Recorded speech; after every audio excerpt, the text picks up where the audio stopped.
어떤 사람이 알프스에서 길을 잃고 13일 동안 방황을 하다가 이렇게 구조를 받은 일이 있다고 합니다.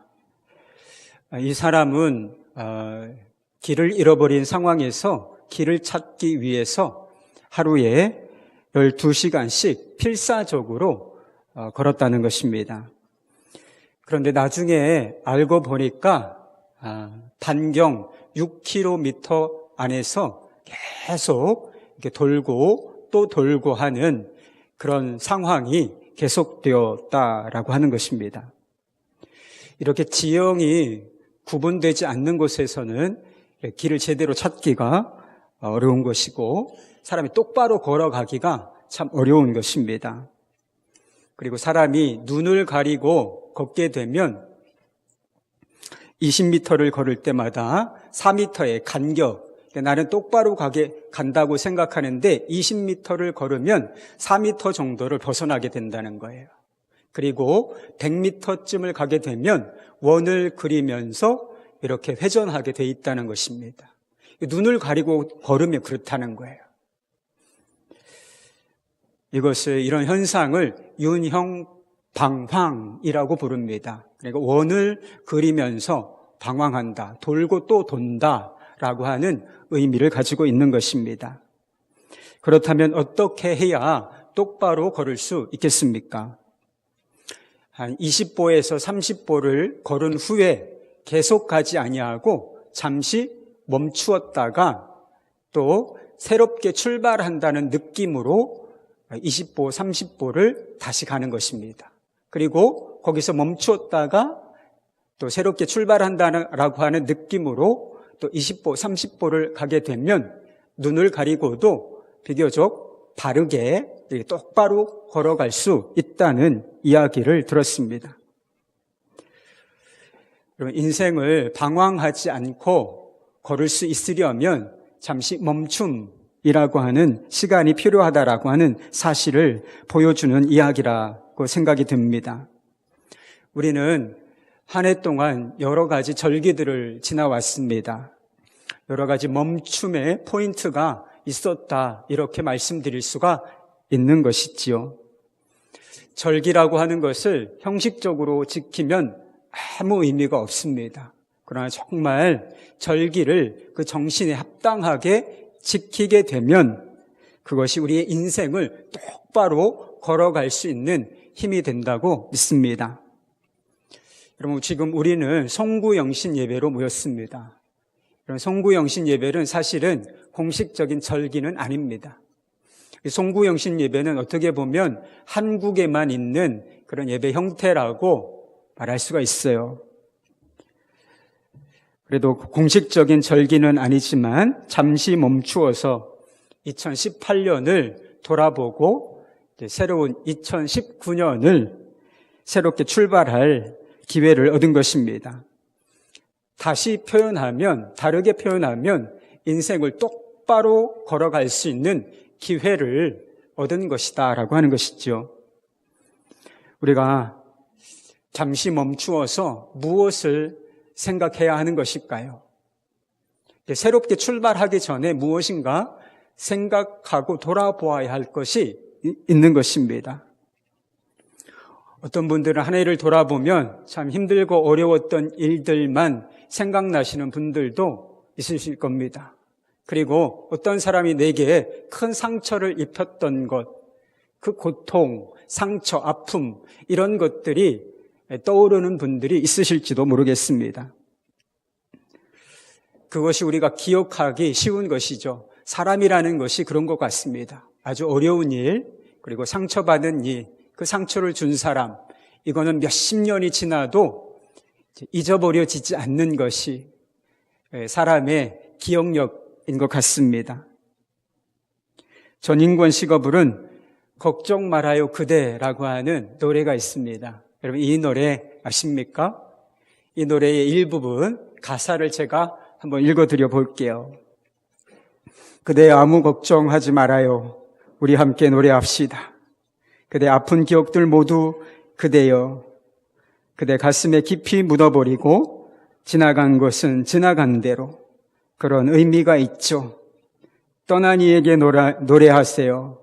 후회 없이 사랑했노라 말해요. 그대는 너무 힘든 일이 많았죠. 새로움을 잃어버렸죠. 그대 힘든 얘기들 모두 꺼내어 그대 탓으로 훌훌 털어버리고 지나간 것은 지나간 대로 그런 의미가 있죠. 우리 다 함께 노래합시다. 후회 없이 꿈을 꾸었다고 말해요. 지나간 것은 지나간 대로 그런 의미가 있죠. 아주 느낌 있게 부르시더라고요. 이 전인권 씨에게. 흉내를 낼 수가 없을 것 같아요. 어떤 목사님이 이 노래를 들으셨다는 거예요. 그리고 저한테 목사님들 같이 있을 때 이 노래에 대해서 소개를 해 주시더라고요. 그런데 이 노래를 들을 때 그렇게 위로가 될 수가 없었다라고 하는 이야기를 해 주신 적이 있습니다. 이 가사에 인생이 담겨 있기 때문에 요즘에 걸그룹이 부르는 노래는 무슨 뜻인지도 잘 모르겠어요. 무슨 노래를 하고 있는지도 잘 모르겠는데 이 노래에는 일종의 인생이 담겨 있고 철학이 담겨 있기 때문에 그런 것 아닌가 싶습니다. 여러분, 세상 사람들도 힘들었던 일 그리고 상처받았던 일들을 잊어버리라고 합니다. 그리고 지나간 것은 다 지나간 대로 어떤 의미가 있을 것이라고 여기고 그냥 우리 함께 노래합시다 라고 말한다는 것이죠. 그런데 이것이 이 노래대로 마음대로 된다면 얼마나 좋겠습니까? 그런데요, 이거 마음대로 안 됩니다. 이런 일들 잊어버리려고 해서 그냥 잊어버려지는 것이 아니라는 것입니다. 상처와 아픔을 가슴 깊이 묻어두게 되면 여러분 병나요. 힘들었던 일 다 자신의 탓으로 돌리고 훌훌 털어버리라고 그랬죠. 다 힘들었던 일 다 내 탓이다 이렇게 생각만 하면 여러분 화병 생깁니다. 병드는 노래예요. 사실은 결국은.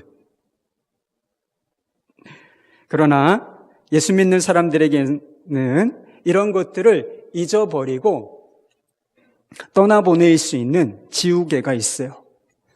그것은 회개와 용서인 것입니다. 회개와 용서. 잘못한 일이 있으면, 실수가 있었으면 하나님 앞에서 그 문제를 정확하게 고백하고 잘못했습니다. 그리고 사죄의 확신을 갖는 것이죠. 하나님께서 용서를 구하면, 회개하면 그 잘못에 대해서 용서해 주신다고 하셨으니 이제 그 믿음을 갖는 것입니다. 마음을 주님의 보혈로 씻게 되는 것이죠. 그리고 나에게 상처와 아픔을 준 사람들에 대해서는 용서하고 축복함으로써 그것을 잊어버리게 되는 것입니다. 요셉이라고 하는 사람은 어린 나이에 아주 큰 아픔과 고통, 상처를 경험했던 사람이었습니다. 그러나 요셉은 지난날의 과거의 상처와 아픔, 고통 속에 묶여 살지 않았다는 것이죠. 그가 고통과 상처를 안겨준 그 형제들을 용서하고 축복했기 때문인 것입니다. 요셉이 애굽 땅에서 결혼하여 첫 번째 아들을 얻었는데 첫째 아들의 이름이 무엇인지 아십니까? 므낫세예요. 므낫세. 그런데 므낫세라고 첫째 아들의 이름을 그렇게 지은 이유가 있었습니다. 창세기 41장 51절에 나오는 말씀이에요. 요셉이 그의 장남이 이름을 므낫세라 하였으니 하나님이 내게 내 모든 고난과 내 아버지의 온 집의 일을 잊어버리게 하셨다 하며, 므낫세라고 하는 이름의 뜻이 뭐예요? 잊어버렸다는 뜻입니다. 잊어버리게 하셨다라고 하는 뜻이에요. 여러분, 2018년이 힘드셨습니까? 지나간 것은 지나간 대로 어떤 의미가 있다라고 받아들이시고 므낫세 하시기를 바랍니다. 누군가로부터 상처와 아픈 그런 것을 받으신 일이 있으십니까? 그것을 붙잡고 있지 마시고 그것을 용서와 축복으로 문화세 하시기를 우리 주님의 이름으로 축복합니다. 힘들었던 일들과 상처에 대한 기억은 잊어버리라.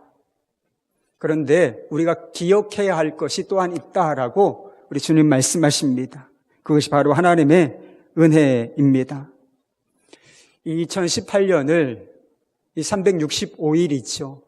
이 365일을 여러분 어떻게 살아올 수 있었을까요?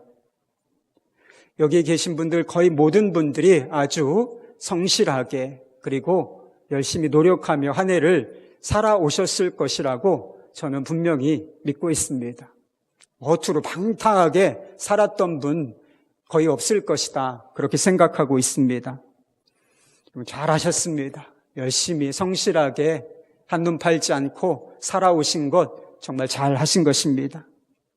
그러나 노력과 성실로 한 해가 사라진 것만은 아니라는 사실을 정확하게 기억하셔야 합니다.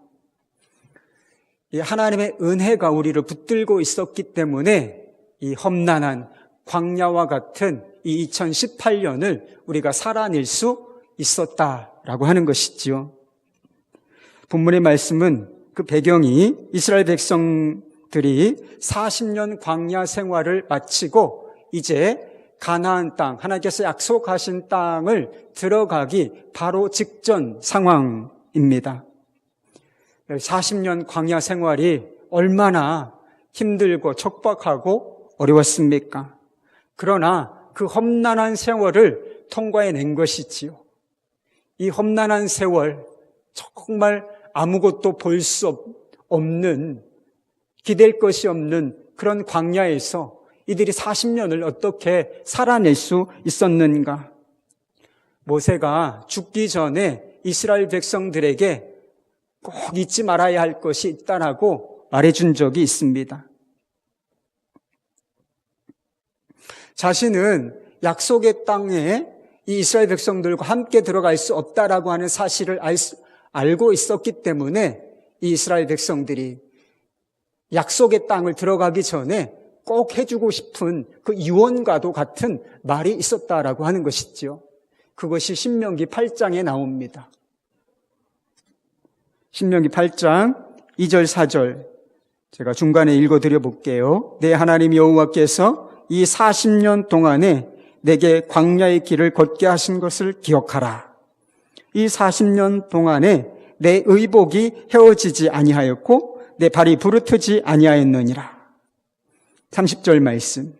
내 하나님 여호와를 기억하라. 그가 내게 재물 얻는 능력을 주셨습니다. 이 말씀에 보면 기억하라라고 하는 단어가 2번 반복되는 것을 보게 됩니다. 여러분 뭘 기억하라고 하는 것이죠? 하나님을 기억하라는 것입니다. 그리고 광야를 통과할 때 하나님께서 지키시고 보호하신 것, 먹을 것을 주시고 의복을 주시고 신발이 헤어지지 아니하도록 지켜주신 그 하나님의 은혜를 기억하라고 강조하고 있는 것입니다. 그러니까 이 40년 광야 생활, 그것을 어떻게 통과해낼 수 있었는가? 하나님의 은혜로 통과했음을 너희들 잊으면 안 된다라고 신신당부하고 싶었던 것인 것입니다. 그리고 그 뒤에 19절 말씀에 보면 경고가 나와요. 이스라엘 백성들에 대한 경고. 그 땅에 들어가서 너희가 은혜를 잊으면 반드시 망할 것이다. 은혜를 잊으면 너희들이 반드시 망하게 될 것이라고 하는 경고로 끝나게 되는 것을 보게 됩니다. 생명의 삶으로 큐티하고 계시는 분이 있으시지요. 몇 달 동안 지금 역대상, 역대하를 좀 큐티 본문으로 삼고 말씀을 묵상하고 있습니다. 이스라엘 왕들이 어떠한 모습으로 하나님 앞에서 신앙생활을 했고 또 이스라엘 나라를 통치하였는지를 아주 자세하게 기록한 그런 역사책입니다. 이 새벽에 이 역대기를 가지고 말씀을 전하면서 깊이 깨닫게 된 것이 있습니다. 그게 뭐냐면 하나님을 떠나면 망한다. 하나님의 은혜를 잊고 교만해지면 망한다. 이거예요. 기록된 분량이 상당히 많습니다.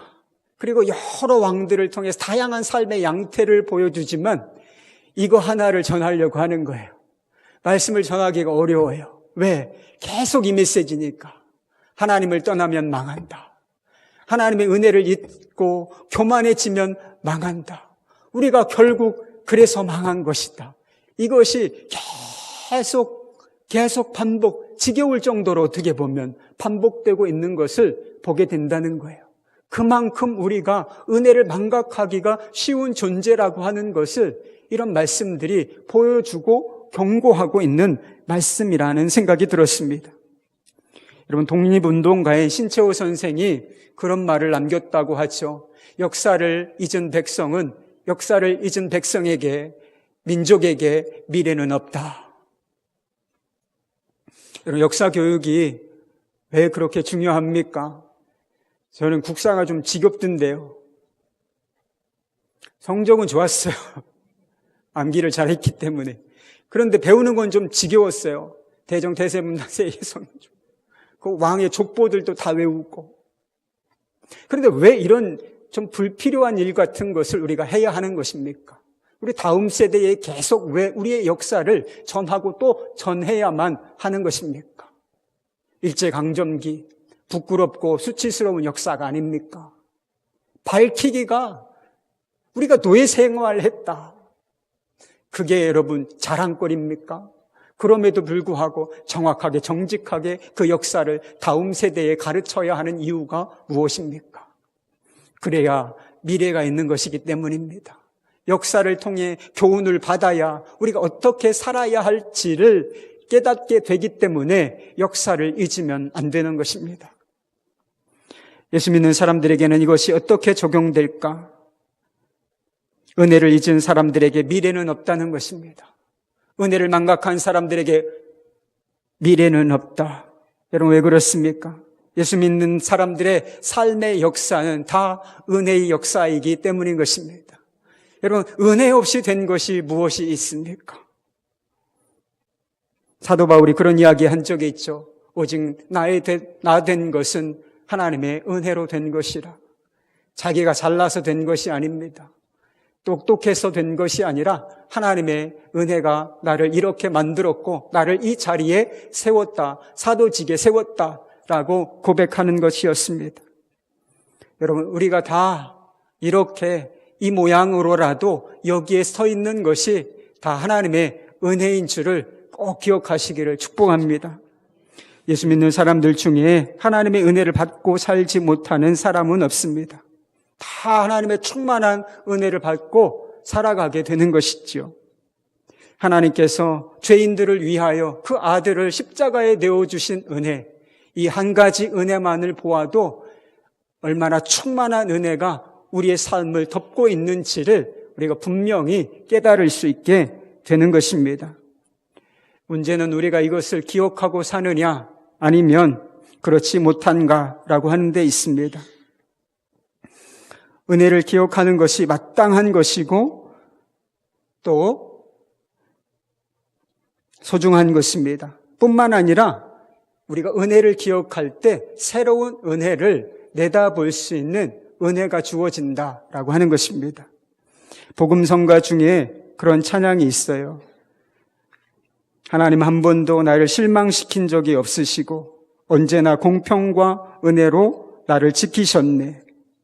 지나온 모든 세월들 돌아보아도 그 어느 것 하나 주의 손길 안 미친 것 전혀 없네. 자신의 삶을 돌아보니 내 삶 속에 하나님의 은혜의 손길이 미치지 않은 것이 없다라고 하는 감사의 고백을 노래하고 있는 것이지요. 그런데 그 뒷부분에 이런 가사가 나옵니다. 오 신실하신 주, 오 신실하신 주, 내 너를 떠나지도 않으리라. 내 너를 버리지도 않으리라. 약속하셨던 주님, 그 약속을 지키사 이후로도 영원토록 나를 지키시리라 확신하네. 지나온 날들에, 지나온 세월들이 하나님의 은혜였다라고 하는 것을 깨닫고 그것을 붙잡으니, 이후로도 하나님께서 나를 떠나지 아니하시고 내게 은혜를 베푸실 것이다 라고 하는 믿음이 왔다라고 하는 것입니다. 그래서 그 하나님을 신실하신 하나님, 신실하신 하나님이라고 찬양할 수가 있었던 것입니다. 여러분, 이것이 은혜를 기억하고 있는 사람들이 누리는 축복인 것입니다. 우리는 잠시 멈추어서 뒤를 돌아다 봐야 하는 것이지요.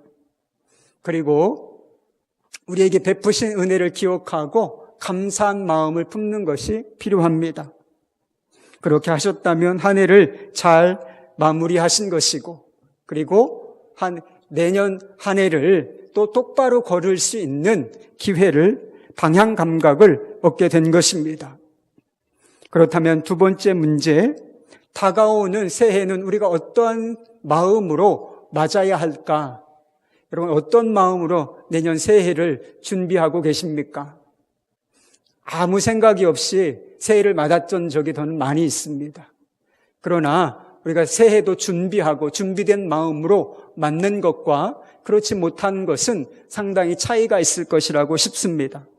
우리가 어떤 태도로, 어떤 마음으로 우리가 다가오는 2019년 새해를 맞이해야 하겠습니까? 본문 말씀은 모세를 대신하여 이스라엘의 지도자가 된 여호수아에게 주신 하나님의 말씀입니다. 40년 광야 생활을 이제 마치고 이제 비로소 하나님께서 주신 약속의 땅을 바로 목전에 두고 있는 그런 상황이었습니다. 하나님께서는 새로운 시대를 앞두고 있는 여호수아와 이스라엘 백성들에게 크게 보면 두 가지 말씀을 해주셨습니다. 첫째는 강하고 담대하라. 강하고 담대하라. 그리고 부정적으로 말하면 두려워하지 말라는 거예요. 이것이 첫 번째 하나님의 말씀입니다. 9절 말씀 보시죠. 내가 내게 명령한 것이 아니냐. 강하고 담대하라. 두려워하지 말며 놀라지 말라. 내가 어디로 가든지 내 하나님 여호와가 너와 함께하느니라 하시니라. 아멘. 그런데 본문 말씀을 유심히 보면 좀 특이한 부분이 있습니다. 강하고 담대하라 라고 하는 말씀이 한 번 정도 나오는 것이 아니라 3번 정도 나옵니다. 강하고 담대하라. 6절 말씀, 7절 말씀, 오직 극히 강하고 담대하여. 9절 말씀, 강하고 담대하여 하라. 두려워하지 말며 놀라지 말라. 여러분이 알고 있는 여호수아는 어떤 사람이었습니까?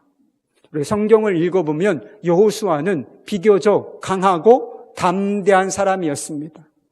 40년 전에 가나안 땅에 12지파의 대표들 한 사람씩 12명의 정탐꾼이 가나안 땅을 탐지하였던 일이 있습니다. 그 중에 한 사람이 바로 여호수아였어요. 그리고 가나안 땅을 40일 동안 탐지한 후에 돌아와서 그 결과를 보고하게 되는데, 우리가 알다시피 10명의 사람들이 지극히 부정적인 보고를 내놓지요. 우린 못 들어간다. 다 죽는다. 이렇게 말할 때 갈렙 그리고 이 여호수아는 그렇게 말하지 않았습니다. 할 수 있다. 주님께서 우리 편이시다. 그들은 우리의 먹이다. 이렇게 강하고 담대한 보고를 내놓았던 사람인 것입니다. 뿐만 아니라 크고 작은 전투에서 리더로 앞장서서 장관, 군대 장관으로서 나가서 승리를 얻었던 경험이 있는 그런 사람이었습니다. 그런데 왜 이렇게 비교적 강하고 담대한 이 담력을 가지고 있는 여호수아를 향하여 오직 강하고 담대하라 이렇게 말씀하신 것이겠습니까? 하나님께서 여호수아의 마음을 보신 거예요. 그가 실제로 두려워하고 있었기 때문에 너는 강하고 담대하라. 우리가 어떤 면에서는 강하고 담대한 면이 여러분 안에도 있으실 거예요. 그런데 새로운 시대를 앞두고 어떤 면에서는, 어떤 상황 앞에서는 그럼 우리가 위축되고 두려워하고 벌벌 떨고 있지 않습니까? 전에는 모세라고 하는 탁월한 지도자가 있었습니다. 그 탁월한 지도력에 따라서 순종하기만 했습니다. 그 그늘 아래 있어 그 지도력을 따르기만 하면 됐어요. 그런데 이제는 모세는 죽고 이제 자신이 모든 것을 판단하고 그리고 모든 것을 감당하고 책임져야 하는 그런 위치에 서게 된 것입니다. 그리고 자신에게는 엄청난 무게의 과제가 주어졌어요. 약속의 땅에 들어가게 된다라고 하는 기대도 있었지만 여러분 그 땅에 그냥 무혈 입성할 수 있는 것이 아니었습니다. 수없이 많은 이방 민족들과 정복 전쟁을 통해서 들어갈 수 있는 땅이었다라고 하는 거예요. 이전에 했던 간헐적인 전쟁과는 완전히 수준이 다른 그런 전쟁이 기다리고 있었던 것입니다.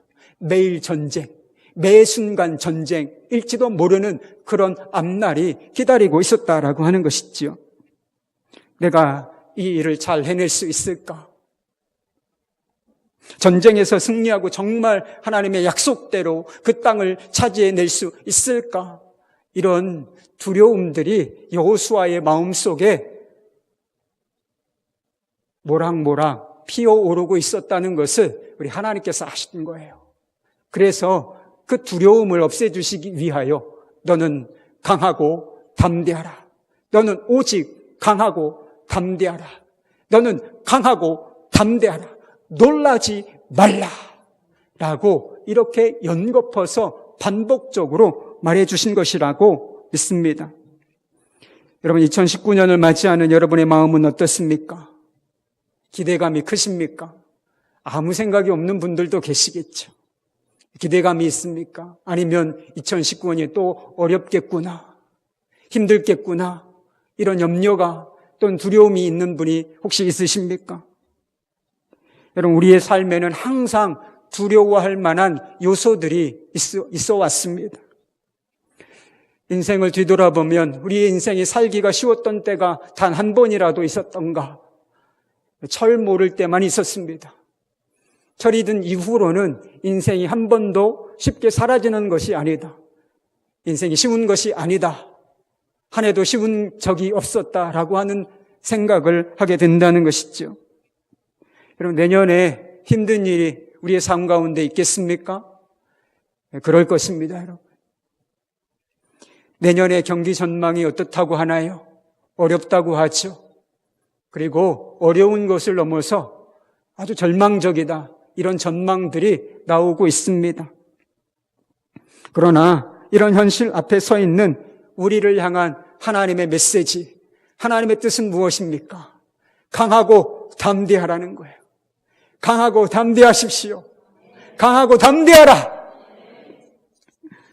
아무리 상황이 여러분 우리가 여호수아만큼 두렵겠어요? 여호수아 같은 상황에 우리가 처해 있겠습니까? 그렇지 않잖아요.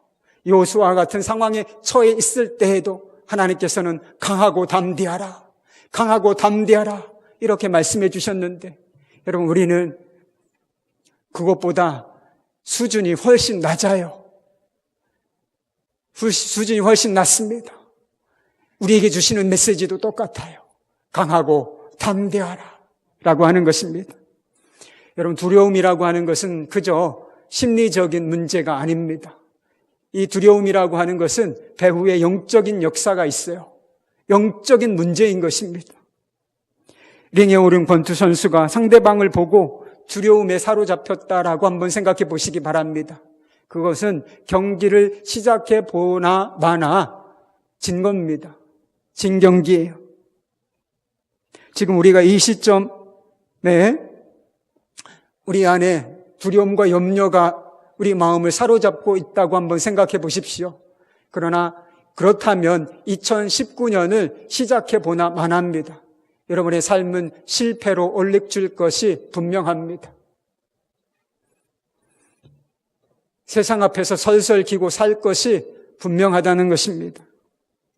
우리가 걱정과 두려움에 사로잡혀 있을 때 마귀는 춤을 추며 이렇게 외칠 거예요. 저 자식 끝났다. 야, 저거 끝났어 이제. 야, 저거 끝났다. 여러분, 마귀가 춤을 추며 노래를 하도록 그냥 내버려 두실 것입니까? 그럴 수는 없습니다.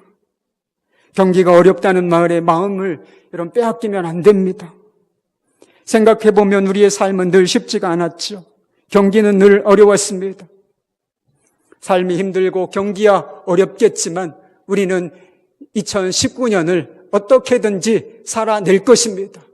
살아내고 1년 후에 12월 31일에 우리는 어김없이 이 자리에 앉아서 교회를 옮기지 않는다면 이 자리에 앉아서 똑같이 성구영신 예배를 이와 같은 형태로 드리게 될 것입니다. 문제는 그것입니다.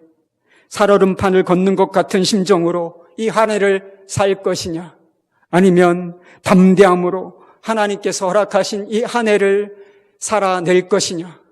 여러분, 사라지는 것하고 살아내는 것은 다른 것입니다.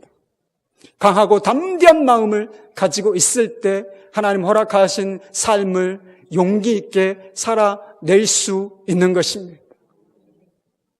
미국 개척시대에 이런 일이 있었다 그래요. 한 여인이 미시시피 강둑에 나타났습니다. 때는 겨울이었고 강 표면은 거대한 얼음으로 뒤덮여 있었습니다. 다리도 보이지 않았습니다. 내가 과연 이 강을 건널 수 있을까? 그렇다고 뒤로 돌아갈 수도 없었습니다. 어둑어둑한 밤이 찾아오고 있었기 때문인 것입니다. 고민 끝에 강을 안전하게 건널 방법을 찾아냈습니다. 그것은 두 손과 무릎으로 엎드려서 몸무게를 분산시키는 일이었습니다. 두려워 망설이다 길고 조심스러운 여행을 시작했습니다. 아무 탈 없이 건너기를 바라며 기도하고 또 기도했습니다. 어떤 자세로요? 얼음 바닥에 엎드려서 엉금엉금 조심조심 이런 자세로 조금씩 그 얼음 위를 살얼음판이라고 느끼고 걸어갔다는 것이죠. 그런데 강을 반쯤 건넜을 때 한 남자와 여러 마리 석탄 더미를 가득 싣고 나타나서 강 건너편에 있는 것을 보게 되었습니다. 석탄 더미를 실은 마차는 속도를 줄이지도 아니하고 이내 그 얼음판을 내디뎌서 강을 힘차게 건너가는 것을 보게 되었습니다. 이 여인은 그 순간 자신이 바보처럼 느껴졌습니다. 그래서 그 자리를 박차고 일어나서 남은 길을 두려움 없이 걸었다는 이야기가 있습니다. 여러분, 석탄 더미를 가득 싣고도 힘차게 내달릴 수 있는 그 길을 엎드려서 엉금 기어가고 있는 형국을 보면 여러분 어떤 느낌을 받으시겠습니까? 그것처럼 어리석은 일이 없겠지요. 그런데 예수 믿는 사람들이 꼭 이렇게 살아가는 것이 아닌가 싶습니다. 확신과 담대함으로 일어서서 걸어가지 못하고 엉금엉금 깨질까 무너질까 두려워서 기어다니는 사람들이 얼마나 많은지 모른다는 것이지요. 사랑하는 여러분, 우리는 결코 깨지거나 무너지지 않는 토대 위에 서 있습니다. 그것은 바로 은혜라고 하는 토대입니다. 하나님께서는 여호수아에게 강하고 담대하라고 말씀하시면서 그 정확한 이유, 토대를 말씀해 주셨습니다. 5절 말씀, 내가 모세와 함께 있었던 것 같이 너와 함께 있을 것임이라. 내가 너를 떠나지 아니하며 버리지 아니하리니. 9절 말씀, 강하고 담대하라. 두려워하지 말며 놀라지 말라. 내가 어디로 가든지 내 하나님 여호와가 너와 함께 하느니라 하시니라. 내가 너를 버리지 아니하겠고 너를 떠나지도 아니하겠다. 여러분, 이 약속은 여호수아에게만 주신 것이 아닙니다. 우리 자신에게 주신 약속의 말씀인 줄 믿으시기 바랍니다. 예수님께서 승천하시기 전에 제자들에게 무슨 말씀 주셨습니까? 내가 세상 끝날까지 너희와 항상 함께 있으리라. 할렐루야. 여러분, 이것이 예수 믿는 사람들에게 주어진 약속이라 한 것입니다. 하나님께서 나와 함께 하신다. 내가 어떤 상황 속에 있어도 하나님은 나와 함께 하신다.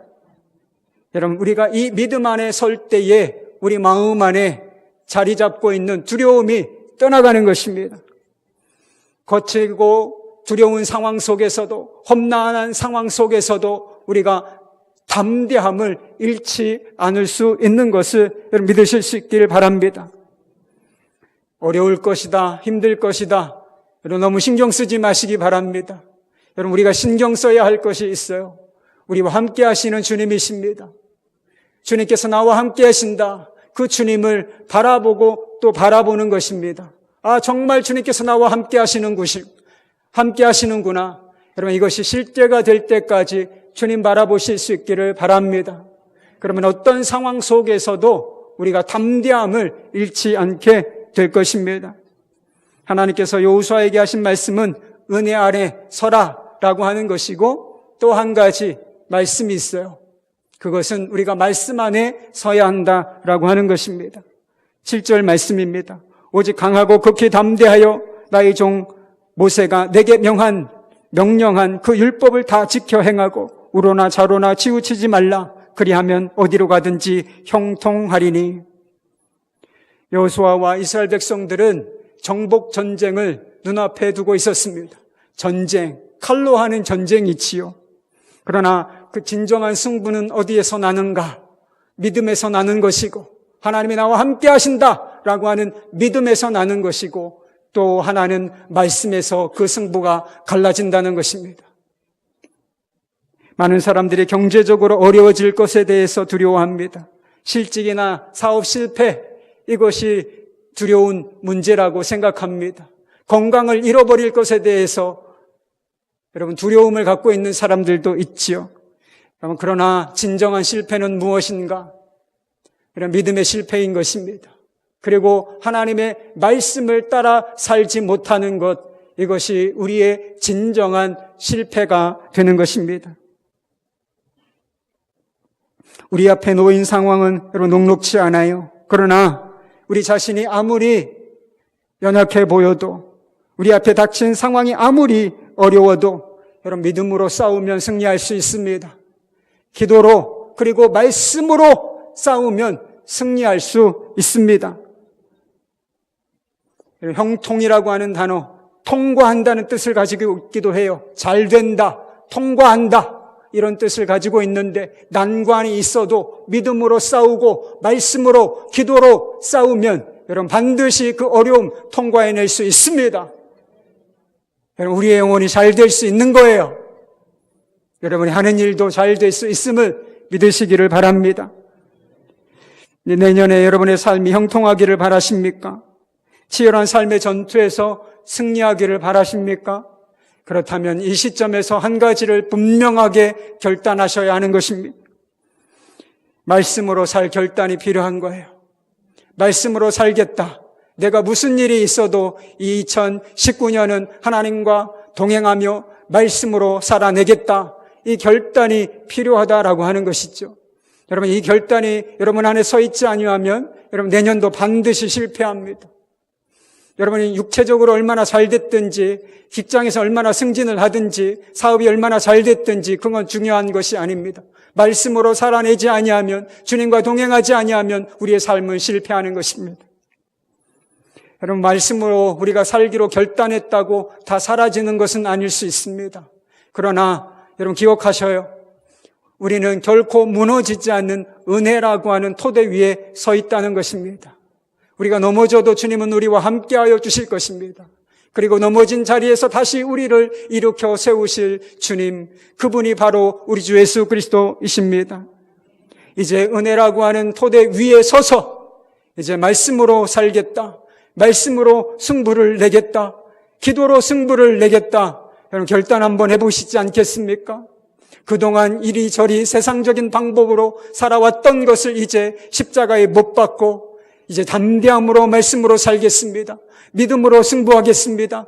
기도로 결론 내겠습니다. 주님, 저와 함께하여 주십시오. 여러분, 우리가 이런 믿음의 태도를 잃지 아니하면 하나님께서는 반드시 우리와 함께 해주시고 우리와 함께 계신다는 증거를 보여주시며 내년도 이 치열한 삶의 전투에서 반드시 우리에게 승리를 허락해 주실 것입니다. 우리 그 승리를 허락해 주실 하나님을 먼저 믿고 찬양하고 감사하십시다. 승리를 주신 하나님 찬양합니다. 우리에게 믿음을 주신 하나님을 찬양합니다. 승리하게 하실 것을 믿습니다. 이제 말씀으로 살아내겠습니다. 이제 기도로 살아내겠습니다. 주여 영광을 받아 주시옵소서. 이렇게 함께 기도하십시다. 먼저 기도하기를 원합니다. 성천받기